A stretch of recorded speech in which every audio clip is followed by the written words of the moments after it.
Hi, this is Bianca. Welcome to my channel. So I want to make this video about self-improvement, obviously, but also, like I said, this challenge is going to be about how I do self-improvement into my life. So let's think about self-improvement in the first place. What does that even mean? It's improving every facet of your life. It's not like that rocket science of a term, like self-improvement. Literally, it's just improving oneself. But what does that look like for you? Because it's not a one-size-fits-all. Like improvement, not everybody's the same person and needs the same improvement. We're not like all robots that need to have this same improvement in our code.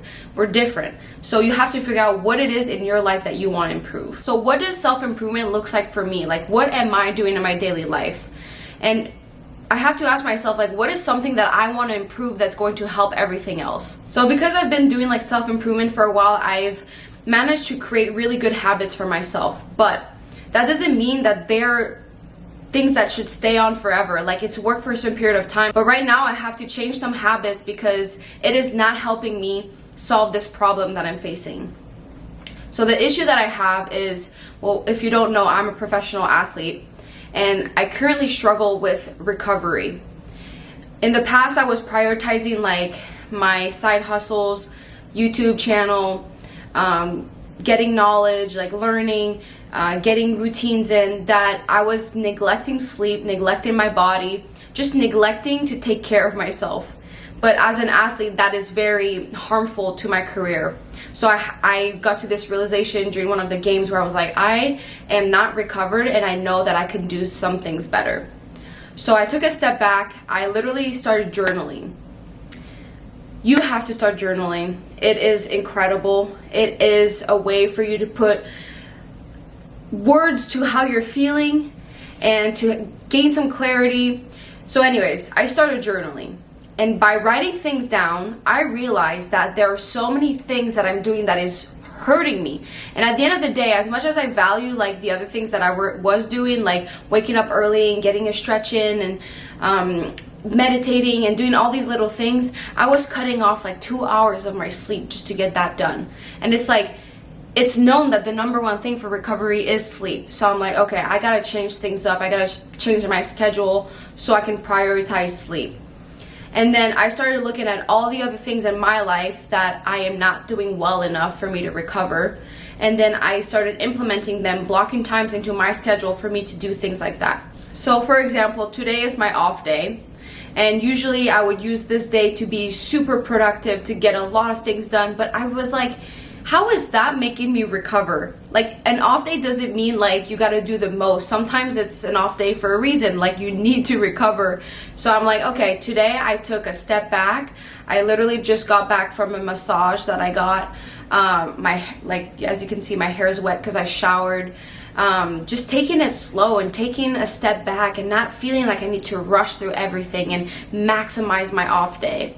So I'm really taking a step back to breathe and enjoy my free time, enjoying doing less, because a good paradox is less is more at times. So right now I'm trying to do less for me to be able to do more tomorrow. If you want to transform your life and yourself, you really just need to transform your habits.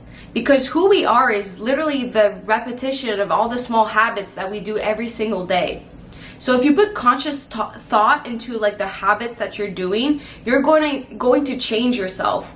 And if you are intentionally doing a certain habit, you're going to be able to change yourself the way that you want to change. So for me in my life, there were certain bad habits that I would have that would not allow me to recover. So I would, after training, not cool down. I would rush my way out of the training center because I had shit to do. Well, I don't know why I did that. I actually had stuff to do, but like I purposefully like planned stuff like right after training. Like I could find a way to push it later so I could take the time to recover. I wouldn't get treatment because in my mind I'm like, oh, I only need treatment if I'm really hurting or if I'm injured. And because I'm not injured, I'm like, I shouldn't get treatment. But that's not true. You can be proactive. I need to be disciplined with my pre-activation, so getting ready before training, so like taking time before training to prep your body to be ready to train. Because I've been open-minded about like wanting to recover and taking that seriously, I have met some people that have given me so much value because of their knowledge and expertise that I didn't even know they existed. I didn't even try to go for them, but because I was open-minded and I knew that was something I had to work on, I guess I just attracted that type of person into my life. And then I've been especially disciplined with my nutrition, my water intake, and now my sleep. And then because I have the luxury of being a pro athlete, I have access to like wonderful tools. So Normatec, Theraguns, I go to sauna and cold plunge and I ice bath, I get massages every day. So I do things that really improve my body that I'm like, oh, it doesn't really make a difference on the spot, but I know that if I do it every day, or I prioritize recovery every day, I'm going to regenerate and be a better athlete like over the long run. And I already see a major difference. So all I'm saying is like, whatever you want to improve in your life that's going to make the biggest difference, choose that. Choose that. You don't have to pick 1,000 things to change. Just pick one thing that's going to make the biggest difference. If you want to do self-improvement, you have to look at your life and think about you and your current situation. What do you want to improve like at?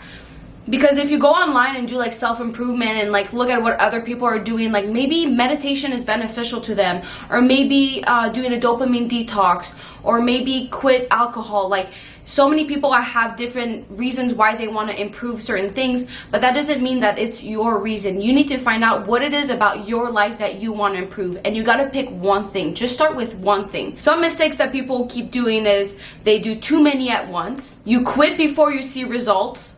Like you have to trust that you're not gonna see the most magical result the next day. It's literally just the simple things of every single day. Eventually you're gonna see results. Also, another mistake is if you're too focused on the result and not realizing that you on your self-improvement is a lifestyle change. I just think of like my dad, for example. He wanted to start exercising to get in shape, to be healthier, to lose some weight, you know?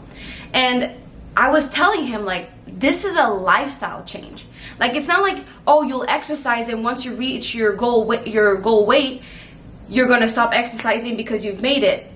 Exercising is for the long run. Like that's something you're always going to have to do. It's a lifestyle change. And initially he was like, no, I just want to do it for like 3 months. I just want to commit for 3 months, or I want to commit for 1 year. I forgot what he told me. But I'm like, no, this is forever. And he couldn't understand that. But now that he's actually done it and stuck to it and understand the power of exercising and how good he feels now that he's working out every other day, he knows it's part of his lifestyle now. Now it makes sense. So I'm just telling you already that you have to imagine your self-improvement journey, like you improving, you trying to be better. It's just a lifestyle. It's not like something you do for now and then you just sit back and it's over. Like that's not the point. I hope that made sense. It makes sense for me. I'm gonna get better explaining things as these videos go on. And then another mistake that I can think of is people want to change, but they don't change their environment. If you are looking at your environment, look at your room, look at your apartment or wherever you live. Is it a disaster? Is there a lot of clutter? Is it disorganized? Is it not clean? You have to clean up, declutter, or organize your environment. If you don't know where to start, that's the first thing you should do. Start feeling comfortable in your personal space. Make it your temple. Like you keeping it all disorganized and unclean is disrespecting yourself. It's literally giving you the message that that's what you deserve. That's the type of environment you should live in. No, you deserve a clean, safe, organized environment. You deserve that for yourself, because by making that, it gives you a sense of control over like how you feel and where you live, and also a sense of control for what you can do, because it doesn't take talent or skill to clean up after yourself. Everyone can do it. So by you doing that, it just tells yourself like, hey, I can do the most simple things. If you cannot do the most simple things, like how can you expect for you to do bigger things for yourself? Clean your environment. And the other environment that you need to clean is your friends. Your friends, if they're not elevating you, they are not your friends. They're just holding you back. So let go of those people that are not helping you improve as well. You don't want to surround yourself with people that keep bringing you back to a lower version of yourself. You need to make sure that your environment, not only physical, but your friendly environment, is bringing you to an optimal version of yourself. If nothing changes, nothing is going to change. So you gotta start by changing one thing and find the biggest thing that will make the biggest difference, and then see how your life unfolds in a positive way. I promise you. So I told myself that I would make these videos like about me to show you what like my life looks like, but it's so hard for me because I feel like I'm talking to you personally, and I want you to take ownership of your life and do the small things that will make a big difference. On this note, I hope you have a wonderful day. I hope you make that decision for yourself, and at the end of the day, you are improving not because you hate yourself, it's because you love yourself. You are improving because you respect yourself. You are improving because that's what you deserve for yourself. So view this as a positive thing. This is not you punishing yourself. This is a beautiful journey ahead of you. All right, I'll see you in my next video, which will come out tomorrow. Mwah.